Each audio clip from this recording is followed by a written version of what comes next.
Сұрақтарыңыз болса айтыңыздар, барынша жауап беруге тырысамын. Встреча прошла, садитесь. Қазақша бар ма? Иә, YouTube каналда басында негізі қазақша деп бастаған мен. Қазақша бастадым, одан кейін орыс тіліне де біраз сұраныс болған соң екі тілде де шығаратын болдым. И жаңа YouTube'да әрбір бөлек плейлистті қазақшасы бөлек, орысшасы бөлек. Қазақша информация у нас енді интернетте шығарпаймыз ғой. Енді қазақша болғанда енді өзім орысша оқыдым ғой негізі. Енді кейбір сөздер енді орысша кетіп жатыр. Соған қатысты сұрақ қойайын деп едім. Мысалы, осы негізі 2016-дан дедік, иә, қазақша қолданбалы геодезия қазір квалификациясы қазақша мысалы беріп жатырмыз. Мен биылдан бастап қолданбалы геодезия деп мысалы сабақ беріп жатырмын, иә. И мысалы көптеген сөздерді біз аудармаймыз. Сіздер қалай неде производство мысалы жұмысы, мысалы обноска, опалубка деген мен мысалы мүлдем аудармадым. Выверка деген мысалы сөздерді мен солай қалдырдым. Сол дұрыс деп санайсың ба, қалай ойлайсың?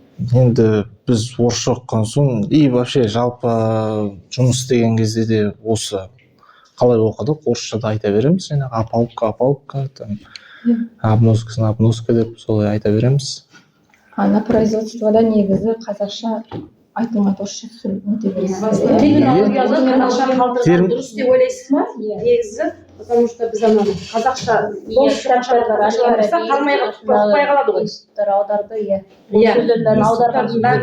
Енді егер шынымды айтсам, өзім де кейбір сөздерді жаңағы оқысам түсінбеймін де, орысша. Енді өз тілімді жақсы көремін ғой, конечно. Өзге тілдің бәрін біл, өз тіліңді құрметте дейді ғой. Енді екі тілде де болғанын қолдаймын негізінде. Терминдер қалған дұрыс. Негізі кітаптарда көбінесе барлығы қазақша жазылған, оны біз өзіміз ұқпай қаламыз. Ана университеттерде барлығын ауызға аударып тастаған, бағанағы біздің отражателіміз шағыстыру деп оны біз қазір беретін болсақ, балалар ұқпайды. Сондықтан біз негізгі терминологияны бәрін астаймыз. Енді сол дұрыс деп ойлайсыздар ма? Негізі производстводан келген адамсыз ғой. Иә, дұрыс деп ойлаймын. Енді солай айтылады ғой, негізі жалпақ тілмен айтқанда. Бірақ и YouTube каналда мен жаңағы бастапқыда қазақша түсіріп бастаған кезде мен де осы қиындықпен кездестім де дәл.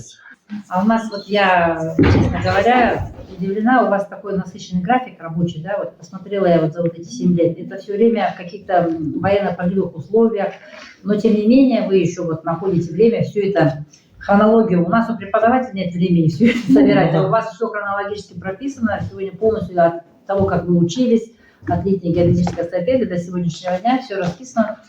Как со временем вы это все определяете? И вот если, где находите время, чтобы все на YouTube-канал загружать? И вообще, что вами движет? Зачем это вам? YouTube-канал, это же как преподавательская деятельность идет, там же идет... Очень хороший вопрос, да. Хронологию я стараюсь соблюдать. Элементарно по фотографиям, по видео, там есть уже информация, когда и в каком времени уже снято. И отдельно у меня есть жесткие диски, там все храню. Да, все там храню по годам. А дальше уже стараюсь определять там по объектам, по проектам, распределять уже. А вообще хотел просто поделиться своим опытом, да. Не зря же я учился и все познавал, и все это умирает в мозгу просто, если все хранить у себя. Да, и современный тренд это. На это нужно находить время. Нет, вообще по бизнес-тренингам всегда говорят, там, занимайся тем, что, что ближе, и в том, что ты компетентен. Қай нәрсені білесің, қай салада жаңағы опыт, тәжірибем бар, сонымен айналысқан дұрыс дейді.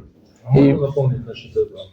Вот вы сказали, как вы находите время. Я думаю, это нам закладывает именно здесь, заложило нам внутрь здесь в колледже. Почему? Потому что изначально, когда мы поступили, первые дни мы все получили двойки. И после этого у нас вот все началось, все вовремя сдавать, мы старались не просрочивать. И думаю, вот это все нам дало начало этому. И сейчас это уже привычка наша. можно так сказать. Очень приятно. А что вообще- сподвигло все это снимать и загружать на YouTube канал? Ну, Ваши находки, ваши изыскания, вот эти, это же идет, видео идут обучающего характера. Я несколько видео Да, посмотрела да, сегодня. да. Мои коллеги, бывшие коллеги, те, с кем кто я работал, все мне иногда звонят, спрашивают, да, как работать, покажи. Там, я им стараюсь объяснять устно, ну, мне легче показать, да. И вот недавно вот начал просто, ну, небольшой ролик снял, отправил, и все понятно. И дальше вот эта идея родилась. Вот. Да, потом думал и вообще хотел принести пользу всему геодезическому сообществу. Ну, поделиться с теми знаниями, которые у меня есть. Ну, конечно, это не единственный способ, я это не отрицаю, но... Важно. Да. Ну, это мой опыт, это мой путь.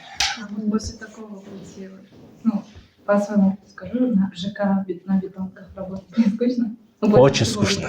Скучно же? Не, если честно, я долго работал на изысканиях, и я привык к изысканиям, и эта работа мне по душе. Бизде қазір қарап отырсаңыз барлығы жас мұғалімдер.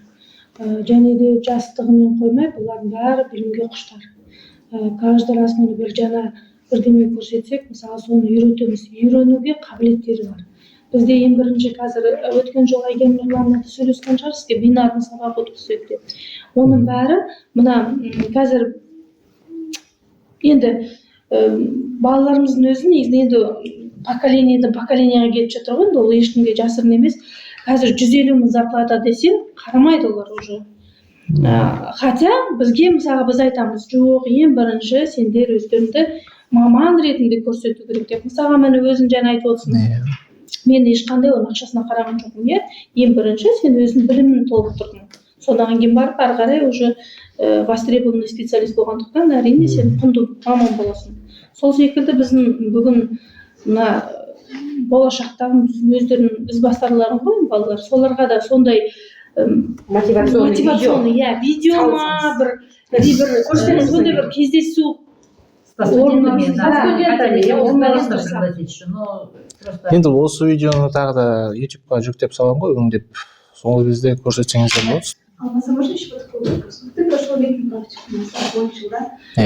Сколько отработал? Вот, например, ты все равно думал же, вот это можно было в колледже вот так сделать, типа обновить. Что можно, какую часть программы нашей учебной можно обновить? К примеру говорю, да, к примеру, вот это мензурная съемка, да? Да, мы ее выполним. Может быть, есть вариант как-то ее по-другому обновить. Ну, например, даже вот можно там скачивать всякие программы, да? Да. Важно, чтобы она была прям грандиозная или с ключом. Мы же можем, мы же опять не месяц же будем работать с мензурной или с ахиметрической, но на неделю мы, например, можем скачать и с ней поработать. Вот есть какие-либо идеи?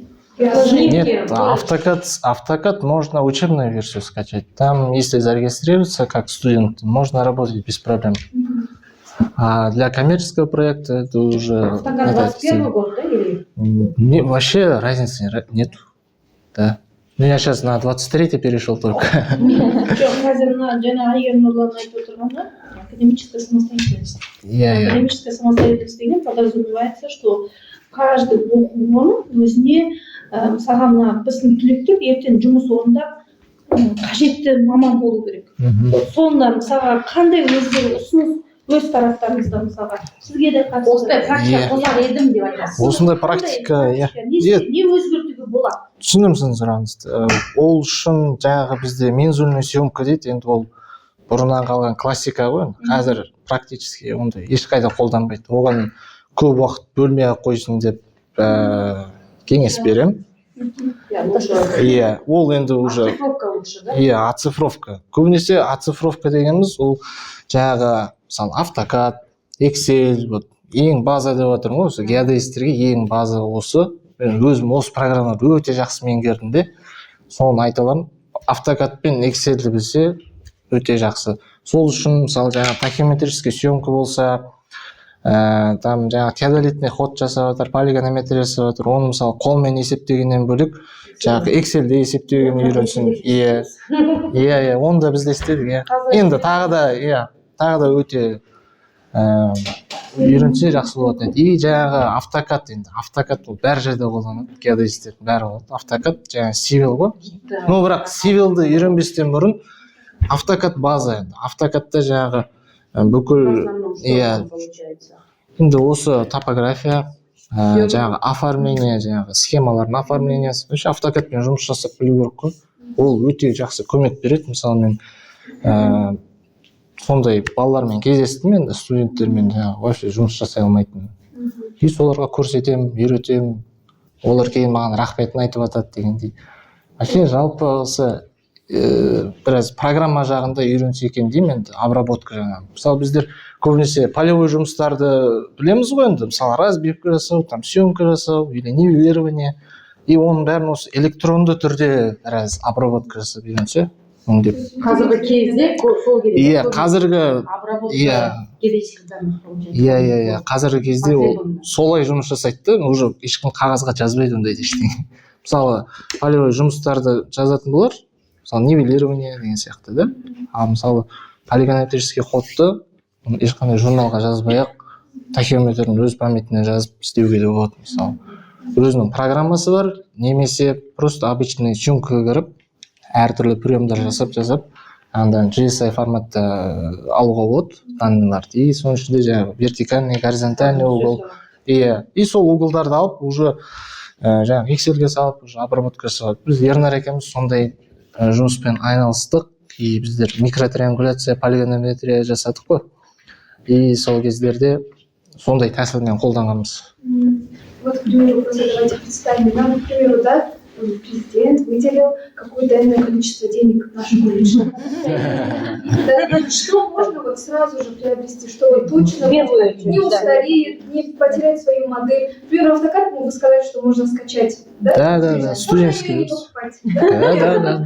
Экономно, что именно нужно? Вот эти деньги. В первую очередь, что нужно сделать? Вот мысалы, да, тахеометры, да? Не надо же все модели тахеометров покупать, они, по идее, аналогичны же. Да. Вот, например, какую-то одну модель, да, к примеру. Что еще можете предложить? Сканер, к примеру, надо или не надо? Просто. Можно. Сейчас есть сканеры разные очень. Даже вот примерно размер чуть больше телефона есть сканеры. Есть и большие, это в зависимости от точности. И по цене бюджетный вариант можно маленький сканер взять, ручной, можно сказать, и учить основам. Когда знают основу, уже легче учиться дальше, осваивать другие программы. Ручнойдың точность аз болады ғой. Нет, в данной ситуации просто нам же не точность важна, а важна именно обучение людей, студентов, чтобы они знали, как этим пользоваться, и в дальнейшем, чтобы с этими точными приборами могли спокойно реализовать это, чтобы во время того, когда они поедут работать, они могли за кратчайшее время обучиться этому и выполнить работу качественно и быстро. Я думаю, это будет главная цель. В учебных целях этого достаточно. А программы, которые не скачиваются, которых нет в интернете? Ну, программа, мысалы, біздер неде оқыдық қой, Сбугетте оқыдық, и сонда бір курста, 4-ші курста ма, лазерное сканирование деген дисциплина болды. Олар өздері программа береді, жаңағы учебный программа, ішінде учебный модельдері бар, 3D сканердің данныйлары бар, облако точек, солармен үйрену болады. И сол сіздер қолданбасаңыздар, соны мысалы жаңағы лазерный сканированиемен хоть қандай да болсын біраз жұмыс жасау үшін, представление болу үшін соны қолдануға болады. Ол менде бар. бір-біріне шығып кету деген. Недавно неде болдым, Алматыда геодезиядан геокурс фирмада және Лейка фирмасында не болды, семинар болды, прибор көрсетіп. Сонда барғанда оларда сейчас у них вводится с универами, с колледжем сотрудничество.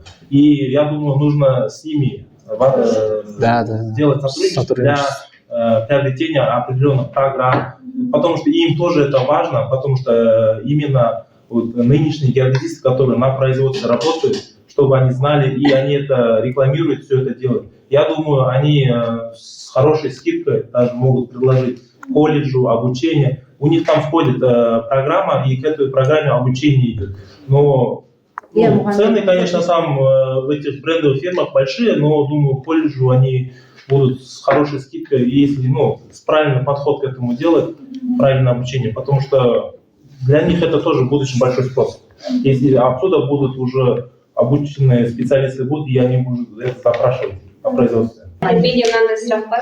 Новосибирскте оқыдыңыз ғой, иә? Бізге тоже ана программа берді. YouTube каналыңыз өте керемет, маған өте қатты ұнады. Сіздер көрдім, наземный лазерный сканермен көп жұмыс жасапсыз. Енді солардың бізге секретный материалын технически біраз бере аласыз ба? Ондайдан менде жоқ қазір. Өкінішке орай. И соны YouTube каналға циклон, өзіме лично циклон программасы өте қатты ұнайды. И соны қалай жұмыс істеуге болады? Циклон деген скачать можно же бесплатно. Иә, просто как можно обрабатывать. Соны видеоролик жасайсыз ба? Жоқ, оны енді кейін енді кейін жаңағы возможность болып жатса енді ондайда видео түсіргім келеді, конечно. Қазірге менде сол айттым ғой, вебинар бар деп, жаңағы резервуарды қалай обработка жасайды и жаңағы ішіндегі қабырғалары қалай жатқанын көруге болады 3D модельде. Соны көрсеңіздер болады, 15 минут па 20 минут па сондай. Вообще болашақта сондай бағытта жұмыс жасағым келеді. Енді қазір ондай мүмкіндік болмай тұр, менде әзірше автокад Excel'ден бастап отырмын, енді бастамасы. Бастамасы өте жақсы. Мысалға міне лейканікі диагностика енді қымбаттау, бізге тестер енді қазір финансирование жоқ қой, енді жалпы жоқтың қасында. Иә. Мысалы сауч деді, сауч. Вот соныкі намного дешевле. Бірақ ол Китай дейді. Кейбір разница жоқ. Разница, ішіндегі микросхема нелеріне ғана разница, суть, точностары бәрі в принципе бірдей береді олар. Разница тек қана лейка мен нелерде береді, лейка мен геокурста разницалар бар, оларда өйткені базовый станциялар өздеріне определенный нелеріне ошибка береді. Точностары. Иә, в принципе методикасы Сауч пен Trimble геокурстың фирмаларының бір ішінде проект создавать ету несі бәрі бір. Недавно мысалға качествосы, енді ол бағасы анау мысалға 5 миллион тұрса, 1,5 миллионға комплект алуға болады. 1,600,000-ға жарайды. Қазір геокурс новый не жіберді, китайский, конечно. Сюрвей E300, E500 деген ойдың қателеспесем. Тахиметі ме? Жоқ, не. GPS. Сол GPS-тар мысалға 2 миллион шамасында тұр. Осы жазда не болған семинарда несі болды, презентациясы болды соның. Бірақ ол несі жаңағы контроллердің ішіндегі программасының бәрі жаңағы Trimble-дің несі сияқты, на основе Trimble-дің несінде жасалған. Бірақ ол уже совмещенный с басқа нелермен. Кітайский соучный нелердің программасы. Ала беруге болады. В принципе, ол ішінде бәрі бір несі, ондай не жоқ. Разница деген. Просто ол брендовый, да, и они рекламируют это очень хорошо, не содан как бы испытывать это. И думаю, что в принципе любой прибор. Жоқ, бұл жерде мен айтайыншы. Бұл жерде енді оқып үйрену мақсатында қолданатын болсақ, қай модель, қай фирма болса да ешқандай разница жоқ негізінде. Главное бізге үйрену ғой, үйрену жаңағы тәжірибе жинау. А дальше ол уже жаңағы айтып отқан брендтер, Leica, Geocurs, там, Sauch дейсіздер, олар жаңағы уже точностьтан біраз разница беретін болады. И жаңа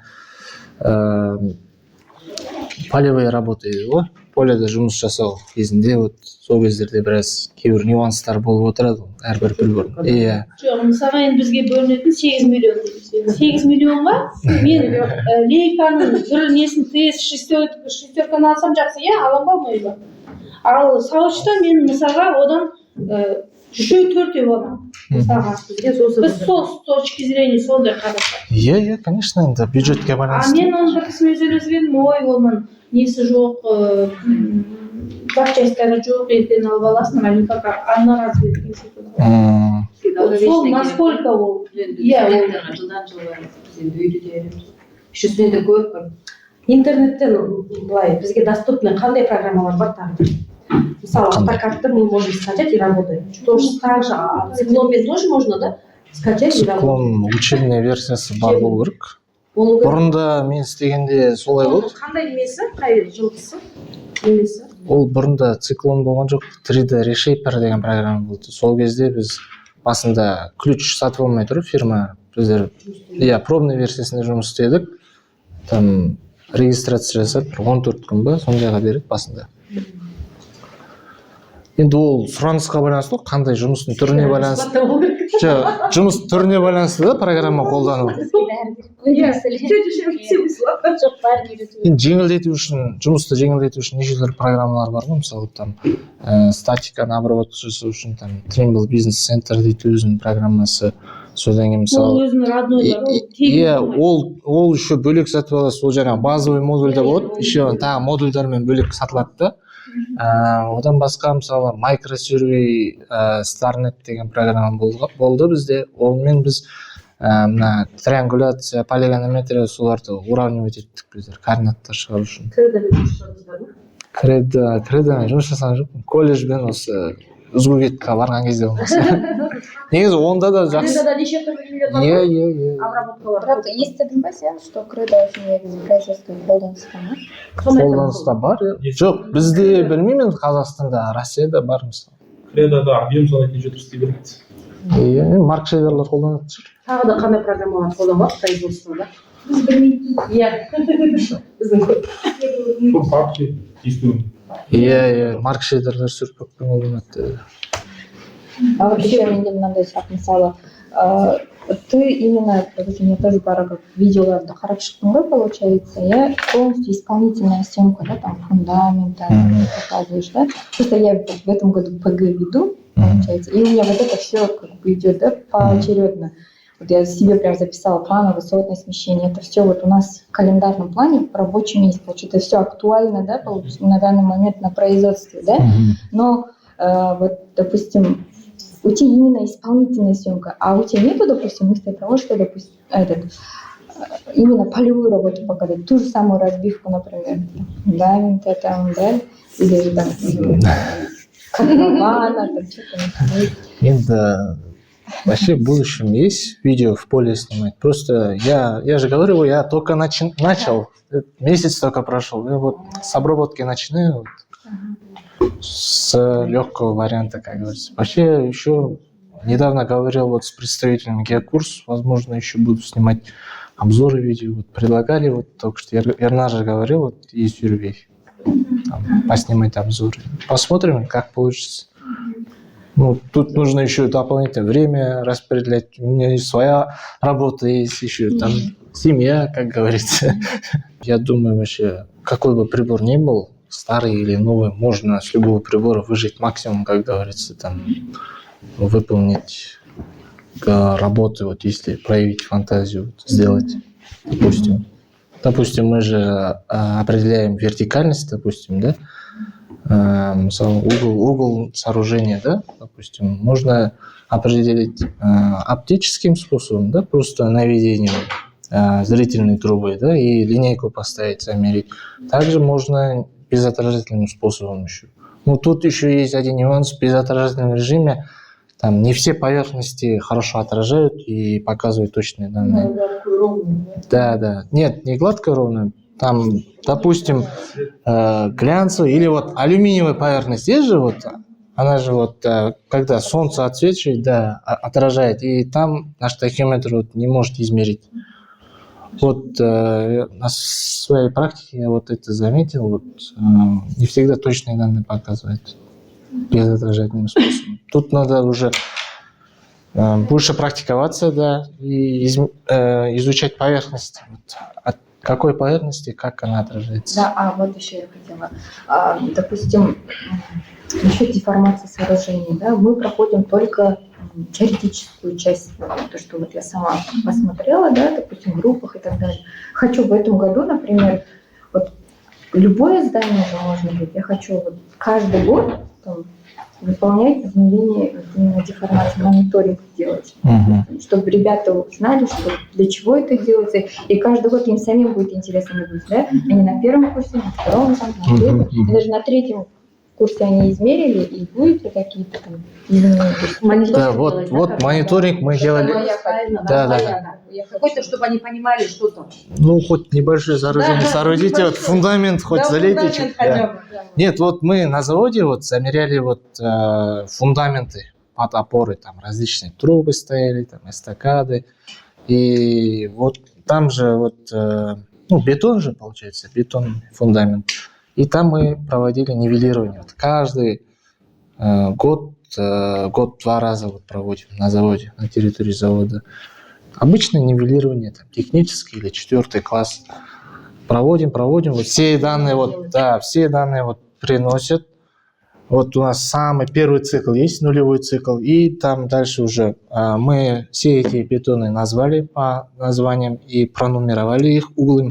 Если вот 4 угла стоит, вот от севера сориентировались, да, там 1, 2, 3, 4, вот 4 угла, там название бетона, допустим, PS20, да, и каждый год мы это замеряем, все данные заносим, вот, и все вот у нас можно вывести вот там, диаграмму или график, вот как идет осадок, или на понижение идет, иногда бывает на возвышение, вот смотря как, или можно определить там, геодезист не точно определил. То есть не обязательно брать сооружение, да, какое-то? Да, вот. Не, или даже вот обычно репираж есть, там тоже можно определить высотное отклонение, да, осадок. Ну, я для наглядности рекомендую, может, там какой-нибудь фундамент залейте чуть-чуть. Просто фундамент здания, например, просто туда. Или, да, вот. И все, в принципе. И я думаю, что это во время нашей работы у нас были разные данные выходили, и выше, и ниже, как говорится. Но там разные моменты были, когда геодезия классно, когда течение влияет на землю, потому что в разное время года разные данные выходили. В зимнее время выходили другие данные, в летнее время другие данные. После чего мы пришли к выводу, чтобы выполняли эти измерения осенью и весной. Они более схожи, потому что, ну, как бы на это течение уже, да, не сильно влияет, а осенью еще она не примерзла, как говорится. И в связи с этим, и еще главное внимание нужно реперам. Репер, чтобы был, ну, уверенным, потому что он никакого осадка не даст, что даже через полгода, чтобы предварительный просмотр, думаю, нужно обратить внимание к реперу, потому что исходные данные от него идут. Если репер там на 5 миллиметров ушел, уже, как говорится, у нас сложные данные, а это определить очень тяжеловато. А если мы, кстати, тумб будем? Ну, тумба, видите, тумба из железа, она имеет свойство расширяться и сужаться от температуры. Температура влияет на него. Я думаю, в данной ситуации уже нужен такой репер, который глубоко залегаемый. Фундамент. Да, хороший. Не прям уже, в зависимости, просто видите, это для вас как бы основа была, что просто разные данные. Вот это каждый месяц, а потом, допустим, через полгода. Да, вот каждый год можете на летней практике уже вот это выполнять. Ну, уже наглядно будет уже и ребятам видно. Вот мы это сами выполняли деформацию, допустим. А теперь вы делаете, да. Не колледждің мысалы фундаменттерінде тоже жаңағы айтқанда анкер бірдеңе қатырып қойса, соны жасау, вот мысалы әртүрлі труднодоступный жерлер дейді ғой, вот чтобы проявить фантазию, чтобы там разнообразие болды. И жаңа мысалы бізде заводта ол бір бетон емес, 1000 бетон, там, сондай жасайтынбыз ғой, измерение, да? И соның бәрі қаншама данные келеді бізге, журналмен. Соны мысалы толтырамыз, оны еще жаңағы салыстыру керек. И вот осы жұмыстың бәрін мысалы уже автоматизировать етіп, мысалы Ернар екеуміз сонымен айналыстық. Тек мысалы журналдағы данные жазамыз мына жақтан, болды мына жақта жылдармен салыстырып, уже результат шығып тұратын графигімен. Вот сондай результат. Экселге программировать етіп қойдыңыздар, қазір мына электронный компьютер жасайды ғой, сол жасауға болады. Баяғыда кім жасады, сол электронный геодезический калькулятор бар ғой, Excel'де. ОГЗ, ПГЗ, бір геодезия жасаған, қай жылдары білмеймін, давно геодезический калькулятор есть. Там обратная засечка, все есть. Вводишь, а там выходит ответ. Сондай автоматизацияға жету. Просто онда ссылкамен тұрады ғой. И біз жол сияқты ғой иә, сол сияқты біз Алмаз екеуміз жасағанда бүйттік, жаңағы отчеттың бәрін толтырып қойдық, біз шапкасында жылын жазып қойдық. Сол жылын ғана өзгертеміз отчетта. Жаңағы данныйлар уже скрывать етіп қоямыз отдельный листта. И анау өзі программамен өз керек салып етсін деп салып отырады. Программировать етіп. Иә, ну это намного ускоряет. Excel'де мысалы екі функция бар, VPR, если деген. Осы екі функцияны өте жақсы білсе, там бірталай нәтижеге жетуге болады. Вообще, я поняла, геодезия на месте не стоит, да? Даже на производстве вы работали, в 2015 году закончили, что было тогда, и сейчас это на сколько процентов вперед ушло? Жыл сайын өзгеріп отыр, иә. Вообще амортизация қанша негізінде? 5 жыл ма? Қайда? Вообще приборлардың жаңаруы. Ну, устаревший сколько считается? 5 лет эксплуатации? Не сказали бы, просто сейчас и старые приборы, они могут дать даже фору новым приборам, в зависимости от состояния их. Вот мы сами лично работали на GPS Trimble R7, в то время они уже были старые, хоть и выходили новые, но и они как бы не уступают по точности, они даже по точности иногда вперед, а по прочности даже бывает. Сейчас время идет к тому, что все идет хрупкое. Чтобы было такое. Заказчик, например, если вы какую-то съемку делаете, это заказчик, он там вам не ставит параметры приборов? Нет, по точности ставит. Только по точности, да? По прочности он нет никакого. А точности они, в принципе, всегда были одинаковые. И, ну, там чуть-чуть только меняется, потому что этого добиваться очень тяжело, высокоточно. Ну, современные приборы, конечно, уже становятся более точными. Мысалы, тот же GPS алатын болсақ, біз істеген кезде мысалы 15 спутник сондай ғана ұстап тұратын, там GLONASS пен GPS пен. Қазір мысалы Beidou қосылды, там ERNSS, там тағы да басқаларды китайский бәрі қосылды, и там 30, 40, 50 спутник ұстайтын. Қандай рахат. Мысалы даже кейбір жерлерде даже нивелердің точностьімен келеді де. Мысалы 4-ші класстан нелер болса. Нивелердің. Қазір сіз алдында семинарға барғанда көргеніңіздей JS-18i спутник несі бар, GPS, лейкада, который 3D фото делает, и все, уже по фото можно вытащить координаты. Например, дом обошел, спутник GPS, и уже в компьютере... Станцияда сонда қанша тұрады? Это 2 квартиры, которые стоят, да? Это не статика. Жоқ, ол мысалы, иә, зданияның қасына келгенде GPS ұстамайды ғой. Сол үшін анда фотоаппарат бар, иә, алысырақ тұрасыз да, жаңағы фотоға түсіріп аласыз, и жаңағы контроллерде мысалы қай точка керек, соны басқан кезде соның координатасы шығып тұрады. Немесе компьютерға отырып та мысалға не түсіргенді ұмытып қаласыз ғой, үлкен объект түсіргенде фотоға түсіріп аласыз керек жерінде. Компьютерға келіп уже именно не керек екен, қай угол уже с определенной точностью, например, точность 2 сантиметрге келген ба, сол точностьпен шығара аласыз. Ол жаңағы топографияға неге великолепно точность дейді. Мынандай сұрақ, интересный сұрақ деймін ба, бәріміз үшін мұғалімдердің зарплатасы енді сіздер қазір исследовательская работа ғой, мониторинг, это же хорошо оплачивается, сіздің енді самый максимум күшті деген айлығыңыз қанша болды, маған сол интересно. Просто қалай айтсақ, бізде бір мұғалімдердің зарплатасы 200, енді соның үстінде ғой енді.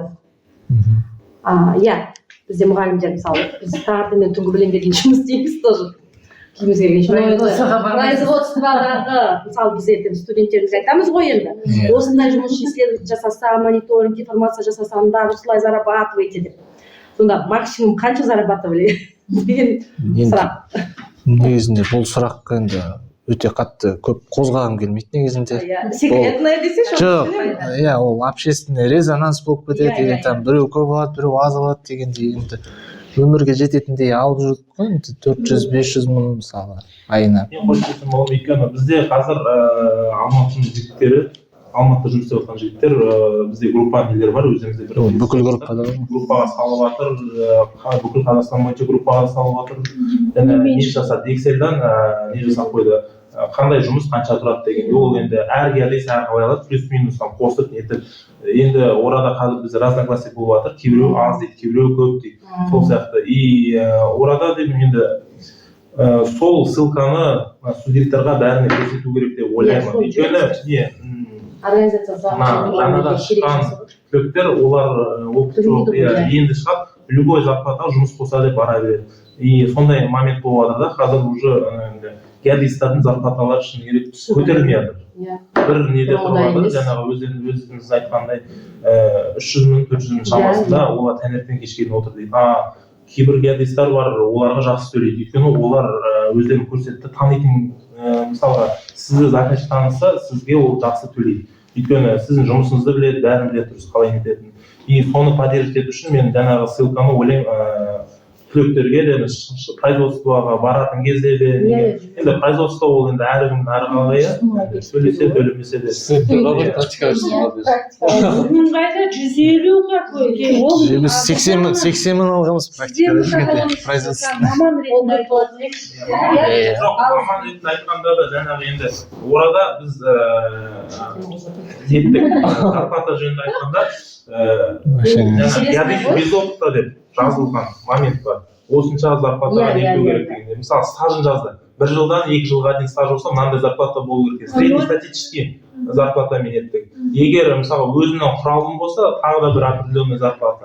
Енді одан көп өзінің сұрау неті аз уже, как бы, burada аз сұрамау қажет дегендей ойдамыз. Өйткені орта еңбегіміз, өз еңбегімізді нетпеу керек дегенде. Жоқ, ол жақсы. Жарайды, сіз қазір мысалы міне сіз уже состоявшийся маман, сол тараптан сөйлесіңіз. Ал мысалға мен қазір оқуырмын, мені баланы маған производственный практикаға жіберу керек. 150 мың десем, балам түреліп отыр, мен бармаймын. Өзі түк білмейді. Өзі түк білмейді. Әсіресе мына онлайннан кетеді. Қазір онлайн, мысалға міне биылғы міне 21-де бітірген балалар, олар полный онлайн баласы. Өздеріне біліп отырсыңдар, онлайн баласы деген міне 2-ні қоссам 5 деп отыруды ғажап. Жоқ, ол ғажап емес. Мектептегі бала да қазір жалпы ол білім деңгейі әлем бойынша негізінде қазір төмен. Сендердің кездермен қазіргі кезді салыстыруға болмайды. Қазір балалар көбінесе кестес есептеу, олардың тез көп ақша тапқысы келеді. Олардың негізінде ол неприменимо для студентов. Бізде қараңыз, конкуренция деген бар. Егер, мысалы, біз оқыған жылы бізде 31-32 бала түстік группаға. Соның 19 баласы ғана бітірдік, колледждің ішінде ғана. Жалпы 19 баланың ішінде сізге жұмыс істеп отырған бір 10-12 бала жұмыс істеп жүрген, бұлар қалғандары басқа профессиямен кетіп қалды дегендей. Burada жаңағы енді әр адам әрқалай қарайды, бұларда конкуренциямен кім осы маманды таңдап арқылы алып кеткісі келеді, ол алып кетті. Кімнің жүрегі қалайды десеңізші, сол практикада сен қалайсыз ба, қаламайсыз ба, сен өту керексің. Сен обязан. Өту керек, өтпесе ол келесі курсқа көшпейді, ол өзінің қалауы болу керек. Ол жүрегі қаламай тұр ғой енді. Жоқ, ол мысалға ол жүрегі 150 мыңды қаламай тұр. Ол еще жолда істемеймін дейді ол. Потому что ол жерде күні бойы таңертеңнен бесплатное питание. Психологияға кетіп қалды ғой бұл жер. Жоқ, ол мысалға просто сендер мына сеткалар может быть жақсы, но оның қолданатын жер болады, қолданбайтын жер болады деп ойлаймын. Жоқ, бұл жаңағы именно производствоға арналған емес, бұл уже түлектерге арналған. Бітіргендерге. Вот это уже другое. Өйткені производство ол уже көбісі производствоны көбісі помощник қылып алады. И мысалға бізді атырауға шақырды, ағам айтқандай. Помощник болып, ол жақта біз помощник болып бардық, шыны керек бір айда жүрген жоқпыз помощник болып, геодезист болып кеттік, штатный геодезист болып. Бірақ по документам біз помощник болдық. Жұмыстың бәрін геодезистің жұмыстарын істеді. Ответственный жұмыстың бәрі бізге арқалды. И сонда да солай. Жоқ, енді ол по-любому өздің бауырларым бар ғой енді. Былай қарасаңдар, өзіммен салыстыршы өз бауырыммен. Екеуінің аран жермен көк шығар негізінде. Қазір 10 жыл арасында. 10 жыл арасында бауырымды қараш, сен сол кездегі кезіңді қара. Жермен көк аралығы. Сізбен келсем ол бұл сұрағым қазіргі заман сол, өйткені олар тез табысқа жеткісі. Тез табысқа жету керек. Менде өзіңіз айтып отырсыз, 5 жас кіші бауырым бар, осы колледжді бітірген, қазір қасымда.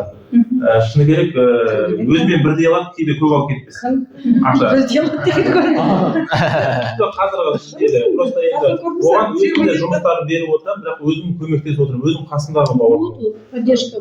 Осы колледжді бітірген 400 ғой, тоже қателеспесем.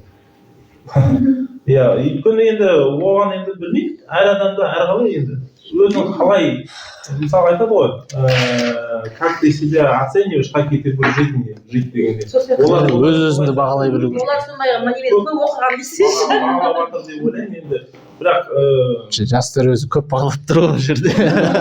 жоқ жаман емес, бала жаман емес, просто олардың ойлау қабілеттері басқа, даму қабілеттері басқа. Саморазвитиемен сол көп Иә. айналыспайды олар, Иә. ізденбейді олар. Міне Мысалы сіздермен олар енді мүлдем басқа. Қазір сіздер бастарыңызды Ойлап отырған жоқ, бізге ол нәрсені неге айтып отыр деп. Қазіргі балаларды оқыту қиын болып тұр. Иә. Біраз тәрбие, психология жұмысы ғой, енді өзін өзі дамыту дегендей. Мектептің білімі слабый. Слабый болып келеді да, сосын кейін сондай. На производстве тоже считается же вычислительный шрифт, да? Это же до сих пор вы соблюдаете. сказал бы, Көп жерде вычислительный шрифт, он красивее и читаемый. Ну, Но все люди по-разному, некоторые, именно возрастная категория есть, они именно пишут с вычислительным что, шрифтом. например, вот хоть и даже сейчас состав преподавателей намного изменился, да, на большое количество процентов, но традиции у нас те же и остались. Получается, что вычислительный шрифт мы сейчас требуем от всех. Сейчас Заполнение журнала. Да, даже элементарно галстук, да, там, как у нас было раньше, то и сейчас все остается. И хорошо, мне кажется, да, что сегодня присоединились вы. Еще плюс мы вообще, вот, например, вот, да, вот, говорят же, шетінен естіп ғой, что вот қазіргі состав ауысты, там, қанамна деп. Біз негізі только за, чтобы выпускники приходили и вот так вот за новшество. Да, что-то нам рассказывали, показывали, вот в виде круглого стола. Мы только за. Если, например, у вас будут какие-либо там знакомые еще, или какие-либо идеи, или, например, что-то увидели, давайте это покажем нашему колледжу. Мы всегда вот только за. За любые программы. Айтар ауыз болсақ, тыңдар құлақ бар. Бізде просто өзін-өзі дамытуымыз сол YouTube каналымен шектеледі. Бізде ешқайда барып неме үйреніп кел деп командировка ешкім жібермейді шын айтқанда. Сондықтан өздеріңіз келіп, көмек түсіндіріп, үйретіп жатсаңыздар YouTube каналыңызға дамыта берсеңіз, себебі екі ақ неме бар, геодезист бар, өзі салатын, орыстардан беру. Екі орысша бар, болды. Иә, вот мен содан кейін сондай тоже бір идея болды да, мысалы орыстардың геодезистері бар, біз неге оларды қараймыз, өзімізден қазақтардан геодезист жоқ па дегендей. Иә, қарапайым нәрсе. И содан бастапқыда жаңа қазақша айтып бастадым, одан кейін орысша да айтып бастадым. Екі тілде жасалғандықтан үлкен еңбек. Рахмет. Осы колледждан келіп, бізге уақытыңды бөліп, енді көңіліңді бөліп, дальнейшем көп нәрсені айтып, түсіндіріп, дамытып жатсаң, вообще күштісін ары қарай бізге көрсете бер. Барлық программаны үйрене береміз біз ютубтан сізден. Мы вот проводим второй год научно-практическую конференцию на международном уровне. На нашей площадке этого колледжа у нас принимают участие из Москвы, из Башкирии, из Омска, еще где Прокопьевск, и весь Казахстан, естественно, Ақтөбе, Атырау в этом году присоединился, Тарас. Второй год проводятся конференции, там поднимаются, конференция называется «Геодезия сегодня-завтра». Принимают там участие студенты и преподаватели. И вы знаете, очень проходит плодотворно, в каком плане, что там поднимаются актуальные проблемы и перспективы, да, и наши коллеги имеют возможность какие-то призовые места занимать, и, в принципе, они и занимают уже второй год на международной конференции. Теперь я вот с вами сегодня познакомилась, на следующий год мы обязательно вас включим в эксперты, если вы не против составить людей.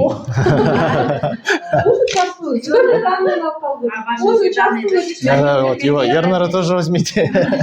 Вот, поэтому мы вас будем приглашать и привлекать на такие площадки. Вот Skills у нас проводится, да, чемпионат в мае, да? Там тоже у нас с работодателями все это дело. То есть мы хотим, чтобы в этом колледже шли инновации, чтобы мы помимо, наряду с классикой, детей обучали вот именно инновационным каким-то находкам и так далее. Потому что сейчас время не стоит на месте. И вот сегодня вы говорите, у вас я сегодня вот слушала, я сама филолог русского языка, литературы, преподаватель. Я сегодня слушала ваш вот этот весь рассказ, и он звучал как какой-то роман. в таком-то году я это делала. Романтически. Прямо так речь велась, вот сплошной романтизм, а не работа. И если вам нравится. Хоть вы- Романтик, да. Хоть я это почувствовала сегодня, хоть вы вот так по колено в воде, да, хоть вы там на горе, хоть под землей, хоть где, но чувствуется любовь к профессии. Это заражает реально, да. Поэтому вам огромная благодарность. Будем вас ждать. Надеюсь, что вы будете к нам приходить в гости и приходите еще и с другими специалистами, да, с вашей строительной компанией. Потому что у нас очень большие планы, перспективы. Мы хотим, хоть и молодой коллектив здесь, но они все перспективные. Все горят работой. И думаю, что колледж будет поднят кверху еще выше, чем сейчас находится. Колледждің выпускниктары ғой барлығы. Да. Все душой болеют, все романтики тоже здесь. Вообще енді қорытындылай айта келсек, осы колледжді оқып бітірдім. Осы колледжден мен көп білім алдым. Жаңағы ең база, фундамент дейді ғой, осы колледжден алдым. Мен мысалы ЗУГИТқа барғанда мен жаңа ештеңе үйренген жоқпын шыны керек. Просто диплом үшін ғана бардым. Бірақ ең основной, ең білім негізгі көзі осы колледжден алдым. Сол үшін енді колледжға және колледждің мұғалімдеріне көп рахметімді айтамын. Жұмыстарыңыз жемісті болсын. Осындай шақырып отқандарыңызға көп рахмет. Маған да бұндай жаңалықтар өте қуанышты. Уақытым болса, және де мүмкіншілік болып жатса келуге тырысамын. Көп рахмет. Сізге де. Жаңа Алмат айтып бергендей, шыны керек, Россияға оқығанда, Россия мұғалімдері таңғалатын еді. Біз барып сессияны тапсырып жатқанда, біз енді барып 40 күн ғой сессия, 40 күн ішінде емес, 2 жұма ішінде жауып кетеміз. Сол кезде біз барамыз, задание сұраймыз да, мынаны жасап көріңдер, өзінше болады. Біз 1-2 күн ішінде жасап береміз, олар таңғалады, сендер қайдан білесіңдер бұны? Сол кезде айтатын колледжде үйретті. Сол бүкіл колледждің знаниясы жаңағыдай Новосибирскте бізге өте пайда болды, және ол да өте оңай болды. И ол қайталау болған сияқты болды да. Новосибирсктің кем емес десеңші. Жақсы болмаса кем емес.